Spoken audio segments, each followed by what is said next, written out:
Details చూద్దాం. Doctor కావాలనే ఎన్నో ఆశలతో చదువుతున్న ఒక యువ వైద్య విద్యార్థి జీవితం అర్ధాంతరంగా ముగిసిన ఘటన ఇప్పుడు ప్రతి ఒక్కరిని కలిచివేస్తోంది. ఇది సాధారణ రోడ్డు ప్రమాదం కాదు. మద్యం మత్తులో వాహనం నడపడం వల్ల జరిగిన మరో ప్రమాదంగా కూడా దీన్ని చూడలేం. ఎందుకంటే ఒక వ్యక్తి మద్యం సేవించి వాహనం నడిపితే ప్రమాదం జరిగే అవకాశం ఉంటుంది.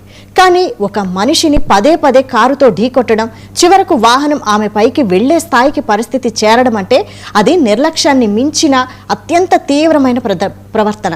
రోడ్డు మీద ఉన్న మరో మనిషి ప్రాణాన్ని ఏమాత్రం లెక్క చేయని మానసిక స్థితిని ఇది బయటపెడుతుంది.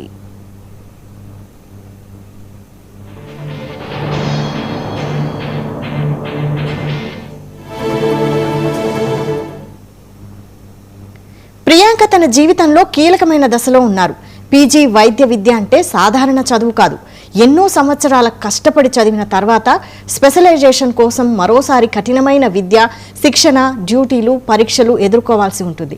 అలాంటి ప్రయాణంలో ఉన్న ఒక యువతి భవిష్యత్తులో వైద్యురాలిగా ఎంతో మందికి సేవ చేయాల్సిన వ్యక్తి.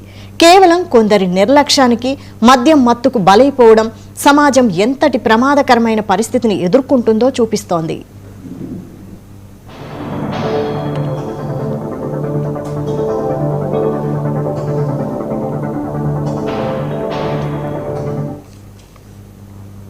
తూర్పుగోదావరి జిల్లా రాజమహేంద్రవరం సమీపం రాజానగరంలో ఉన్న జిఎస్ఎల్ వైద్య కళాశాలలో డెర్మటాలజీ విభాగంలో పీజీ చదువుతున్న విద్యార్థి ప్రియాంకను కావాలని పదే పదే కారుతో గుద్దించి తలపైకి కారు పోనిచ్చిన విషయం తెలిసిందే. బీటెక్ చదివిన నిందితులు ఇద్దరు దిశ్వంత్, ఆండ్రూ జోసెఫ్ స్నేహితులు. దిశ్వంత్ తండ్రికి బంగారం కరిగించే పాత్రల కంపెనీతో పాటు భూములున్నాయి. ఆండ్రూ జోసెఫ్ తండ్రి పాస్టర్ కాగా తల్లి ప్రైవేటు ఉద్యోగం చేస్తున్నట్లు సమాచారం. ఇద్దరూ ధనవంతులు కావడంతో కేసు విషయంలో ప్యాకేజీలు కుదుర్చుకున్నారనే అనుమానాలు వ్యక్తమవుతున్నాయి. వారిద్దరిని శుక్రవారం కోర్టులో ప్రవేశపెట్టగా 22 వరకు రిమాండ్ విధించడంతో వారిని రాజమహేంద్రవరం సెంట్రల్ జైలుకు తరలించారు.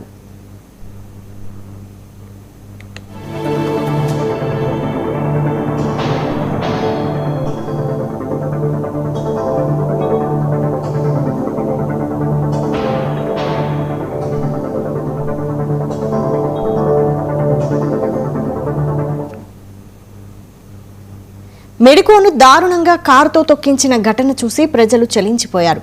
వారిని కఠినంగా శిక్షించాలని, ఉరిశిక్ష వేయాలని డిమాండ్ చేస్తున్నారు. ఏం చేసినా డబ్బు వెదజల్లి చట్టం నుంచి తప్పించుకోవచ్చనే అహంకారంతో వారు ప్రవర్తించారని, అలాంటి ఉన్మాదులను బహిరంగంగా శిక్షించాలంటూ ఆగ్రహం వ్యక్తం చేస్తున్నారు. ఇక రాజమహేంద్రవరంలో మెడికల్ విద్యార్థులు ర్యాలీను నిర్వహించారు. ప్రియాంకకు న్యాయం జరిగే వరకు పోరాటం చేస్తామన్నారు. మరోవైపు సోషల్ మీడియాలోనూ ఆగ్రహం కట్టలు తెంచుకుంది. నిందితుల దుర్మార్గంపై నెటిజన్లు తీవ్రంగా మండిపడుతున్నారు. వారిని కఠినంగా శిక్షించాలంటూ పోస్టులు పెడుతున్నారు.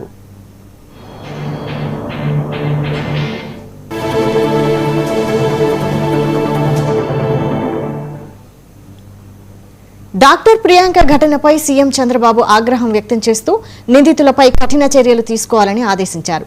ప్రియాంక మరణంపై తీవ్ర దిగ్భ్రాంతి వ్యక్తం చేశారు. సహచర విద్యార్థి ఉమేష్ ఆరోగ్య పరిస్థితిపై ఆరా తీశారు. నిందితులను పోలీసులు అరెస్టు చేశారని అధికారులు సీఎంకు వివరించారు.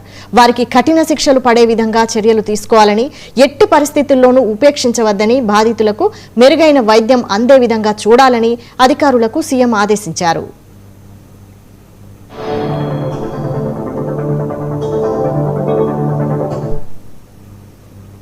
ప్రియాంక మృత్యువుతో 5 రోజుల పాటు పోరాడడం ఈ విషాదాన్ని మరింత తీవ్రం చేస్తోంది.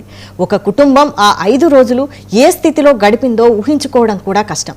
ఒకవైపు వైద్యులు ప్రాణాలు కాపాడేందుకు ప్రయత్నిస్తుంటే, మరోవైపు కుటుంబ సభ్యులు తమ కుమార్తె కోలుకుంటుందనే ఆశతో ఎదురు చూస్తుంటారు. చివరకు ఆ ఆశ కూడా ఆవిరైపోవడం ఒక కుటుంబానికి జీవితాంతం మిగిలిపోయే విషాదం.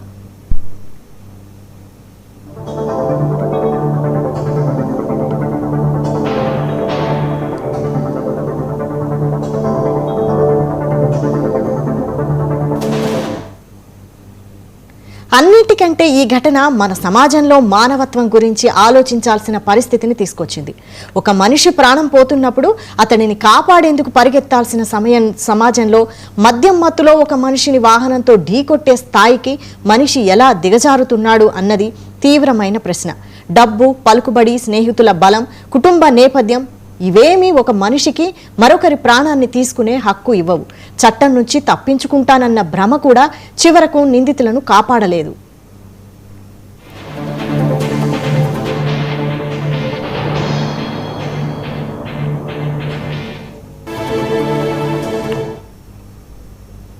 ప్రియాంక తిరిగి రారు. ఆమె కుటుంబానికి ఎవరైనా నష్టాన్ని ఏ శిక్ష భర్తీ చేయలేదు. కానీ ఆమె మరణం మరో ప్రాణాన్ని కాపాడే మార్పుకు కారణం కావాలి. మద్యం సేవించి డ్రైవింగ్ చేసే వారిపై మరింత కఠిన చర్యలుండాలి. ప్రమాదం జరిగిన వెంటనే స్పందించే వ్యవస్థ బలపడాలి. ప్రభావవంతమైన వ్యక్తుల విషయంలోనూ సాధారణ వ్యక్తుల విషయంలోనూ ఒకే చట్టం అమలవుతుందన్న నమ్మకం ప్రజలకు కలగాలి. పోలీసుల దర్యాప్తుపై ఎలాంటి అనుమానాలకు తావు లేకుండా పారదర్శకత ఉండాలి.